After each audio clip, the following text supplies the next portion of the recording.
Hi, Charlie. I see you on TikTok all the time. You were getting fired up there. Yes, I was because okay, I just want to start this out. I am unaffiliated, but I am a Christian who believes in the right to an abortion. And a lot of the things that you were talking about with her, I really had a lot of answers for that. So the reason I actually wrote this down on a notebook, of course, I was prepared. So the reason why I believe the right to an abortion, why just anyone, if you feel that's what you need to do, then you should do it. Because Matthew 7:1 says, do not judge or you too will be judged. Although Jesus does tell us to tell people, do not sin, it's not our place to judge them, you know? And then another thing that I wanted to bring up, this is crazy, but also the time, I just really want to know why you feel that abortion should be illegal. Do you think murder should be illegal? Murder is illegal. So you think it should be? Do you think it should be illegal? I just feel like there's a big difference between like a living, breathing human and then a fetus that is inside of another human's body. Fair enough. What is the difference? The difference is a fetus is inside of the body. You know what I'm saying? Like a fetus, it can't live on its own. Got it. So let's go through a couple questions there. Okay. Why does somebody's location determine their moral worth? It doesn't, but it's simply about the fact of if you feel like that's what you need to do with your body, then that's what you do. Because I could also. Well, hold on a second. If it's not your DNA, how is it your body? It is your DNA. No, it's not. It's a part of you. It's growing in you. It's connected to you by an umbilical cord. It is a part of you. 1 second. It's attached. A part. It's attached. Hold on a second. It's attached, not a part.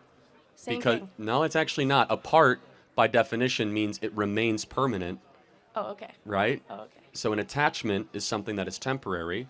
And so it's not, you are not your mom's DNA. You're not your dad's DNA. You are new deoxyribonucleic acid.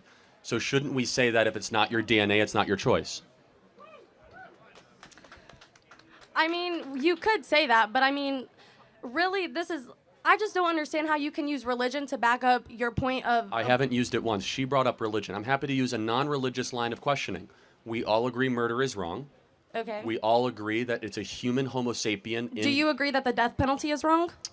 Well, no, I'm actually in support of the death penalty because people do something that justifies that, but that's a separate issue because the baby in utero did not go. So what about the people who could possibly be proved innocent who have been awaiting their death sentence? Fair enough. That's a good argument, but it's separate, right? So there's been about 31 exonerations of post-humulist people that have been exonerated of the death penalty. We're talking about a baby that did nothing wrong except exist. Okay. In utero. And there's about 1.5 million of them that just get discarded every year. So we agree murder is wrong. We agree it's a Homo sapien, meaning it's a human being. Therefore, murder is the forcible termination of a Homo sapien. Therefore, shouldn't abortion be wrong and illegal? I still feel like it really, okay, for example. But prove to me why. You use an ABC logical equation, right? So tell me under what standard, therefore, very simple, right? You're in college, you guys do this all the time, right? I hope so. So use an ABC, right? Aristotelian logic, whatever you want to use. Use an ABC sequence for me. My reasoning why I believe that abortion should be legal is because of instances like rape and incest, but I already know that your belief on that because you've already stated that if your daughter were to be raped at 10 years old, you would make her give birth to the baby. Well, the baby would be delivered, and let me tell you why. And so, but first of all, let me try to find common ground. Okay. If I say we will make rape and incest abortions legal and get rid of all the other abortions, would you agree with that?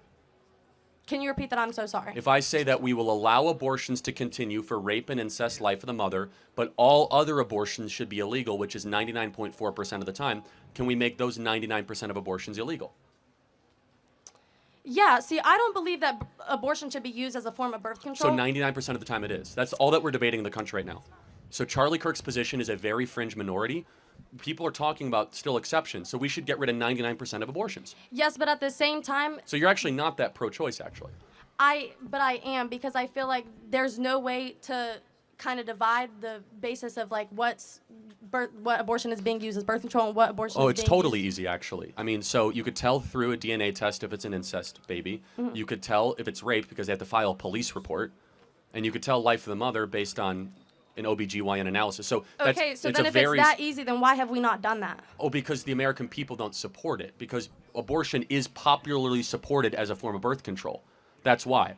So your position is actually a very rational one, and I respect you for it. 99% of all abortions are done just because people want the baby gone.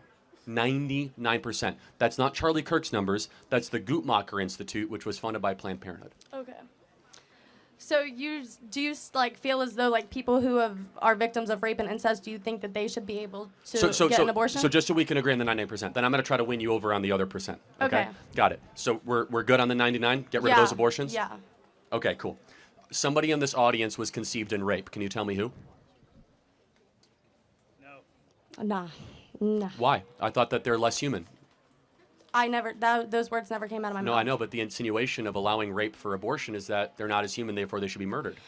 No, that's not it's more about the mental toll that it would take on the mother to have I that totally baby. acknowledge the mental toll, but shouldn't the human being conceived in rape still get human rights? Yes, but it should be more up to the mother who has to carry the baby and who has to push it. Well, hold on, let's play that out. So even though the mom has to push it, do you still have a right to terminate somebody? Can you take away human rights if your life's going to get difficult to somebody else? If somebody else is making your life difficult, can you take away their human rights? No, but at the same time, that's where like the question comes in, that it should be up between the person, like the. But why? By what standard is that doctor. okay? For example, if a single mom has 2 kids, and all of a sudden she loses her job, and one of the kids is super annoying and has a learning disability, should she be able to murder that kid because it's an inconvenience to her? No. No, of course not. Not after like. But why is it that all of a sudden you get considered a human being after birth, but before birth you're not? Because after birth you can, you're kind of living on your own. You're not in the mother's body. No, you're not. Hold on. I have a 6-month-old. My baby is not living on its own. Not living on its own, but it can breathe on its own. Hold on a second. Over 500,000 babies every year are born in NICU, which require, which is a prenatal assistance, breathing assistance, digestive assistance, and so. Are they not human because they can't have any viability? The point is that the standard doesn't apply, right? Let me ask you one more hypothetical, and it's a good question. Then I'll do a Christian one because you say you're a Christian on that. I have 2 ultrasounds. Mm-hmm. One ultrasound is a baby that was conceived in rape. The other ultrasound is a baby conceived in a loving relationship. Which one is which? There's no like that.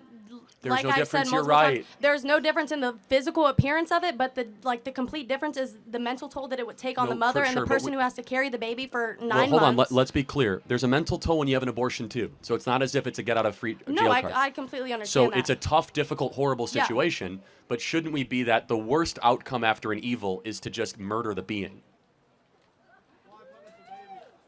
Yeah. No. Why punish the baby for the crime of some guy that raped the mother? Why all of a sudden have 2 victims unnecessarily? Well, okay, let's say the mother who is raped births the baby. What if she hates the baby? Like, what if she just cannot care for the baby? Like, what if the baby comes out and she hates the baby because she got raped? Well, there are 2 million families right now waiting to adopt children. Okay. So put it up for adoption. There are 2 million loving families that can't find kids. I just find that very interesting because the adoption process is actually very difficult in America. It is difficult. We can make it easier, but again, the issue is that there is a demand of families that want the babies. Okay, and my last question that you had started to answer, but you didn't answer what you said you were going to, was why, if your daughter were to be impregnated by rape, why would you force her to have the baby? Well, first of all, because we don't murder in our family. Okay. Would you murder in your family? No, but at the same time, I've done a little bit of research, and I just wanted to let you know that the chance of a 10-year-old surviving giving birth, and her baby, the full question was if is below 10%. So in reality, if you want your child to have a baby at 10 years old, you're not pro-birth. You're not pro-life. You're pro-birth. Okay, again, to be very clear, I said if there was no issue with the mother's health. And understand, this is an extreme, hyper-personal example that someone used, and I'm happy to own it, but let's just be clear. Why is that example getting people so fired up?